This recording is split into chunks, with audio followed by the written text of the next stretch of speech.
Hello friends, my name is Anna. I'm a social worker and I will be talking to you about how to find the perfect care home for your loved ones. I'm a social worker with over probably 18-19 years experience, and I've seen over probably 200-300 care homes. I visited many of these homes to assist people to move there, to review their support, to see if it's working or not. I've been involved in safeguarding investigations. That's when we try to protect people from abuse. So I think I've got quite a good knowledge about care homes, and I developed here 10 steps about how to find the perfect home. I'm doing these videos from home. They are not edited, they're just free to use. I'm just sharing my experience with you, and I hope you will find this useful. So just because I'm working from home, you may find that there could be background noise, there could be this little dog interrupting us. Hello.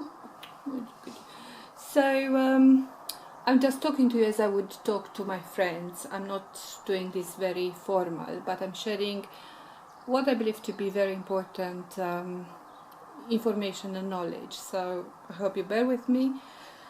And let's get straight to the point.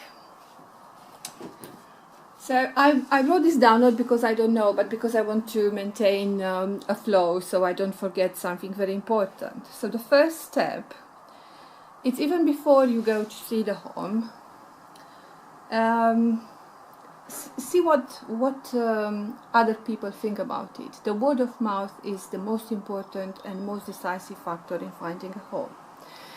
If you don't know anyone who can recommend your home, you can go on this website, which is cqc.org.uk. The initial comes from Care Quality Commission, and every care home in England and Wales have to register with the Care Quality Commission. So if you go on their website, you can find a lot of information about the home. You will find the previous report the inspectors from the CQC wrote about the home, and you will see where there are problems, if there are any problems with the home.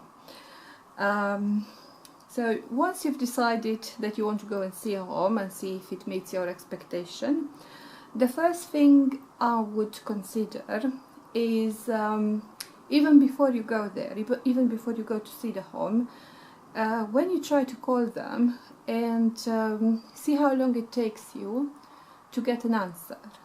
I know it might seem very simple and ridiculous, but it's very important, because if you're struggling to get through over the phone, it might be an indication that they are understaffed.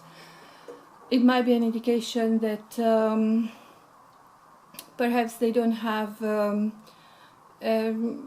sufficient staff to get to the phone on time. So I would obviously not exclude a home based only on that, but I will think about it. Think about when you or trying to find out how your loved one is and there is no one there to answer your phone, or you're trying to find out information about them and you have to call and So one thing, even before you go to see the home, see the impression you have before. If they pick up the phone and you explain that you want to go and see the home, see what are the first impression over the phone. Are they polite, or are they opening? Are they providing an open door policy? Or by contrary, are they very rigid? Are they asking you just to visit within say 3 and 4 o'clock on a Monday?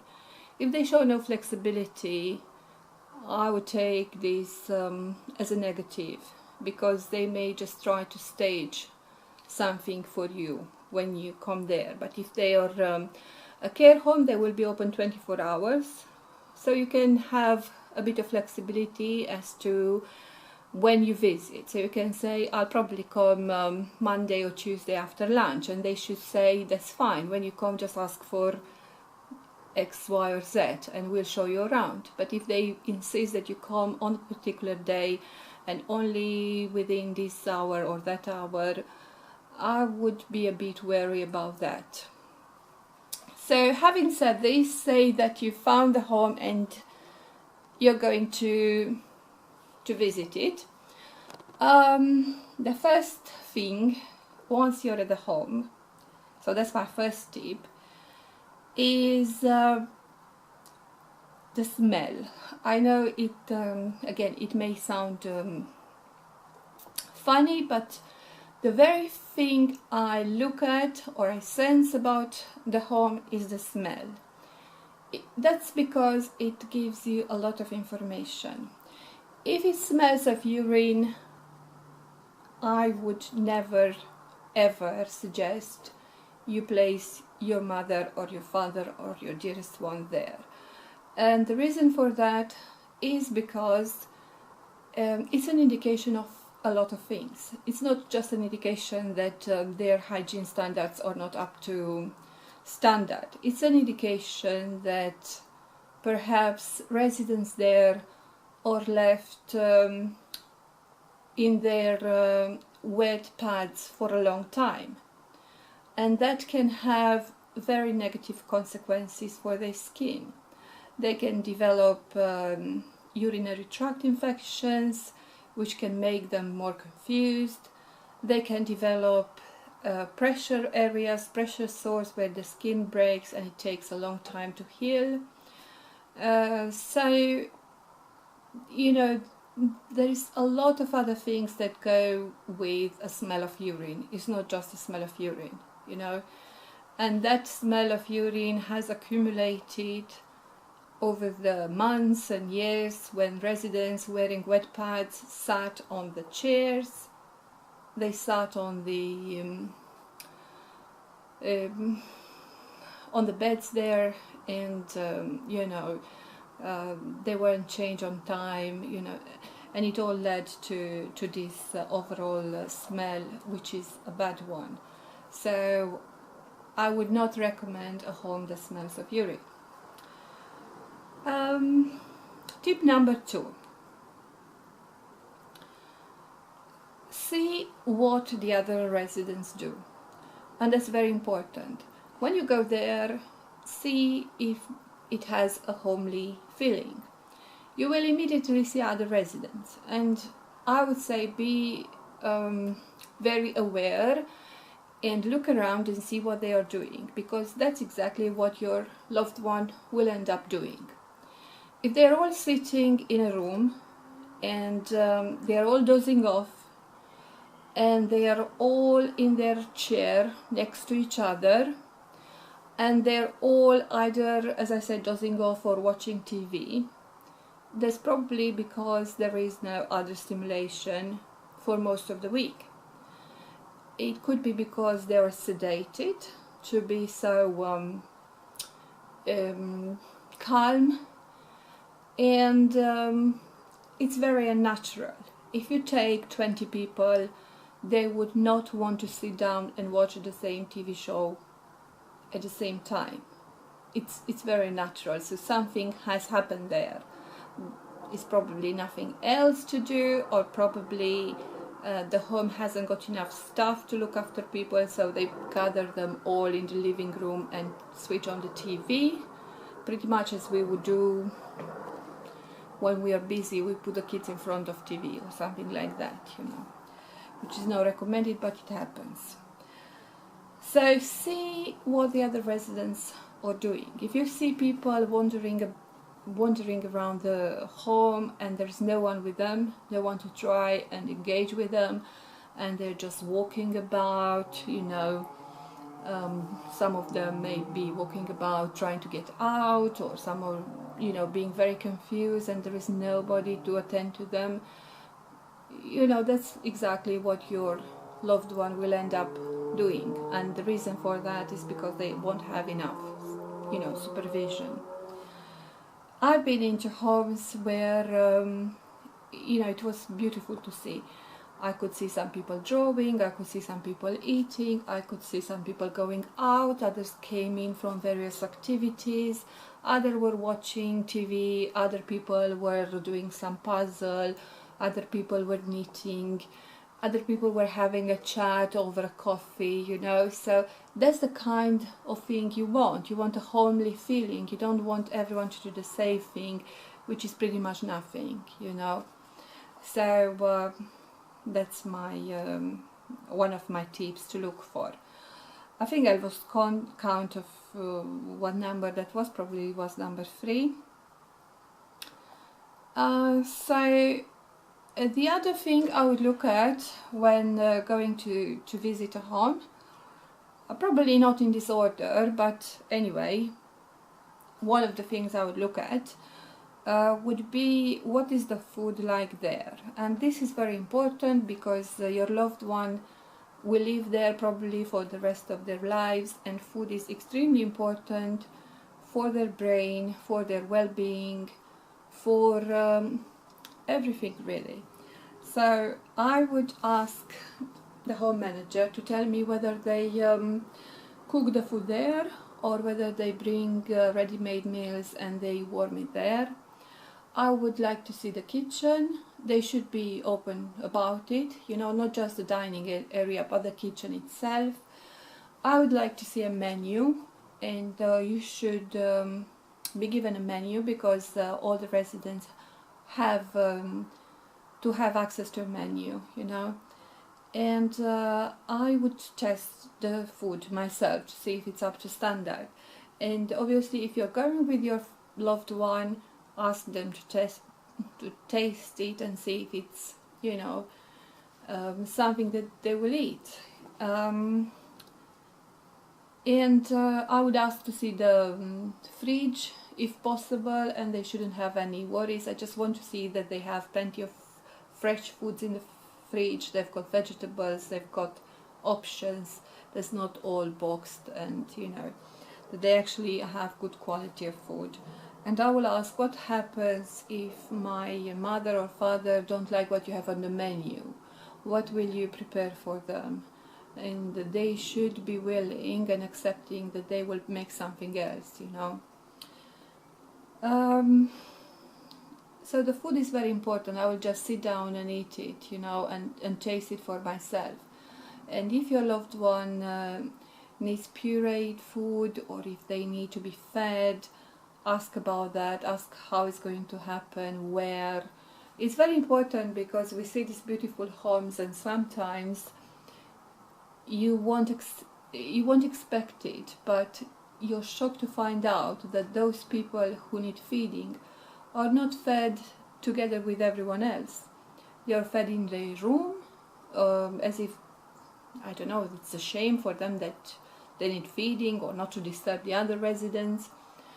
So you need to ask questions, you know. You need to be annoyingly curious about everything that happens there, because this is a very important step for your family, and you must make sure you're taking the right decision. The other important thing that I will look at is what activities will the home provide to my family, to my loved one. It's not enough to be fed, it's not enough to be washed and have the pads changed. That's just existing, you know. You need to see what else can they provide. And one thing to look for is when they quote going shopping and crafts, and that's about it, you know. Usually in bed homes, that's all you hear. It's well, we go shopping every Tuesday, and we've got a craft, an arts and craft coordinator, and maybe your loved one is not interested in any of those. So you have to see whether whether the home provides something that your loved one is interested in. Say, for instance, they always like to walk. They like to be in the nature. how often will the home be able to take them out, say to the local park or to a local farm or things like that. And you have to be satisfied that, you know, this will be in the care plan and this will be something they will adhere to, they will do after your loved one moves there. If your loved one love to be pampered, love to have their nails done, love to have their hair done, you need to ask if these kind of activities are available, you know. So obviously you listen to what they have to offer, but you have to ask very specific to the kind of hobbies and interests your loved one has. Now you may think that my loved one has got advanced dementia, they won't know where they are, and probably they won't be able to engage in any kind of activities. And I have to tell you that even people with advanced dementia need stimulation. If they don't get any kind of mental stimulation apart from, you know, this stimulation they get from interacting with the carers, their behavior can escalate, and they can become aggressive, they can become challenging, and their deterioration, which is inevitable, will accelerate. So it's very important that even those people who are very challenging or who have advanced dementia get some sort of stimulation, and there is activities for all levels of dementia, and a good home should provide that, you know. And it's not a place here. I can make a different video about what kind of activities are suitable for people with advanced dementia or for people with challenging behavior. But the key point is that there should be some, you know, and there should be choice. Right, so the next thing I would look at is the staff ratio. How many staff are available during the day? How many staff are available at night time? How many of these are qualified? If your loved one is in a nursing home, how many nurses are available in the morning? And how many are available, you know, at night time? And obviously, how many of the residents are they looking after? That's very important, you know. So I can't give you a number, but depends what they're looking after. So you have to ask, how many people are likely to wander at night time? How many people are likely to be awake at night time? If they are in a unit where where the residents have advanced dementia, you'll need more people, because more staff, because obviously they will have to make sure those residents who have a poor sleep pattern are safe, you know, while they still have to look about everyone else there, you know, change their pads if needed at night time, give them their medication and things like that. And while we are talking about staff, I would ask the manager, or, you know, usually you will mean the manager, so I will ask the manager, how long has she worked, or has he worked for the home? And if they say a few months, I would be asking, you know, what happened to the previous manager. It's probably because they left because they couldn't cope, because the situation at the home is not a very good one. If they say they've been there for a long time, that's a good indicator. I would ask how many staff, or what's the proportion, the ratio between agency staff and permanent staff. And if they've got a lot of agency staff, that's an indication that, you know, good staff, good carers don't want to stay there because there are issues with the home. Maybe they're overworked, maybe they are overstressed, maybe they don't have enough resources to do their work. As you can see, my doggy here is very tired. So I won't keep you long. I've got another 2 points, but before I go to the other 2 points, I would say one more thing about the staff. I would ask if my loved one will get a key worker, and how can I contact that key worker for regular updates on how my loved one is, you know. The other thing I would look at is obviously the room where my loved one will spend most of their time. And the room, you know, I can't give you an ideal description because it depends of the needs of the individual.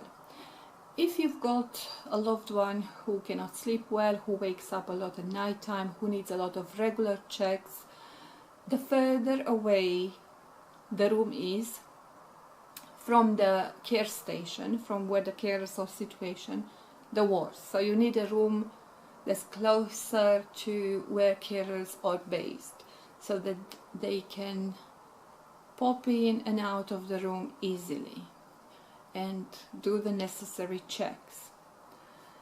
If your loved one is confused and they are at high risk of falls and the room is close to some stairs, I will ask, how do you manage this? You know, what if my mom or my dad wakes up, you know, in the middle of the night and tries to climb down the stairs and they have a fall, you know? So you will look at where it's situated, if it's convenient for and suitable for your loved one.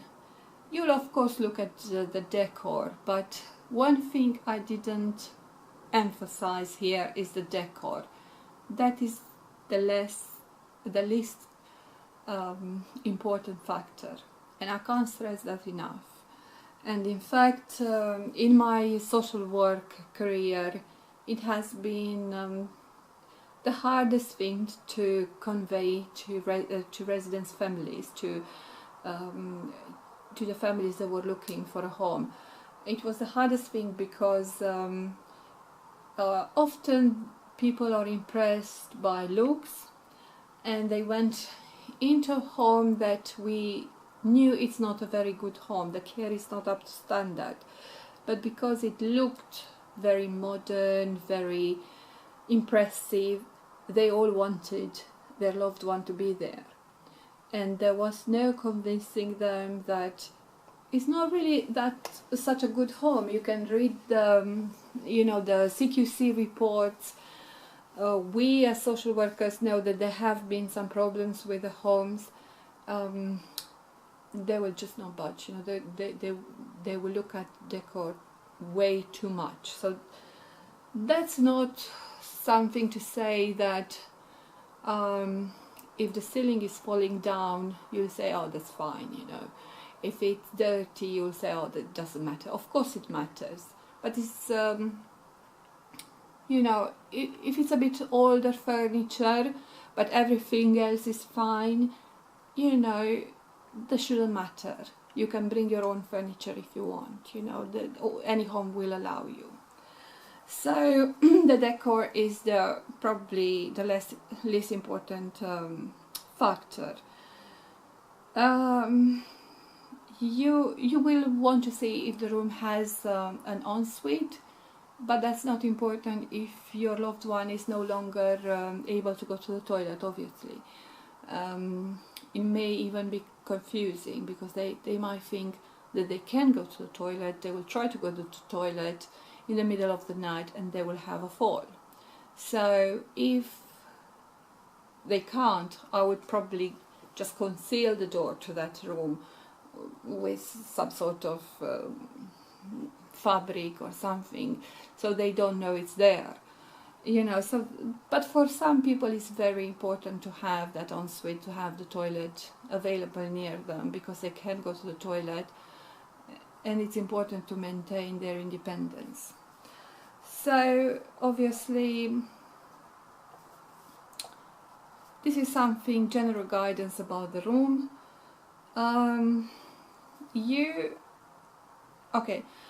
The last thing that I will suggest is to forget everything that I've said.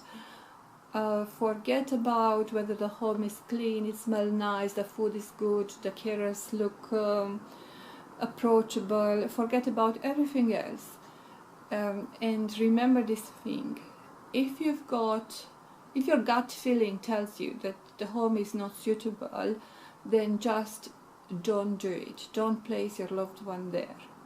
This is very, very, very important. And sometimes, and not sometimes, many times I go to see someone in a care home and everything looks picture perfect, and I've got this gut feeling that something is wrong here, and I dig deeper and deeper and deeper, and I'm thinking, why am I wasting my time, because everything seems so nice here, you know. And sometimes just before I leave, I ask this question out of the sudden, maybe a silly question, and the answer I get, it just opens up a can of worms, you know. Obviously, perhaps you won't be able to ask so many questions as I can ask as a social worker, but if your gut feeling tells you that it's not the right home, I would say stay away from it.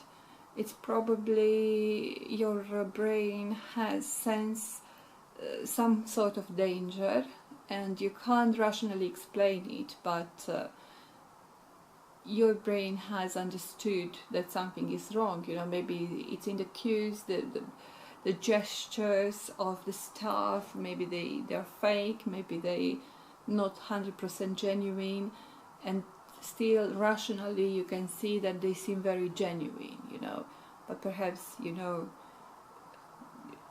perhaps they're not. So these are my 10 tips. Thank you very much for looking. Please leave your comments below, and if you've got any questions, let me know and I will try to answer. Thank you very much. Bye.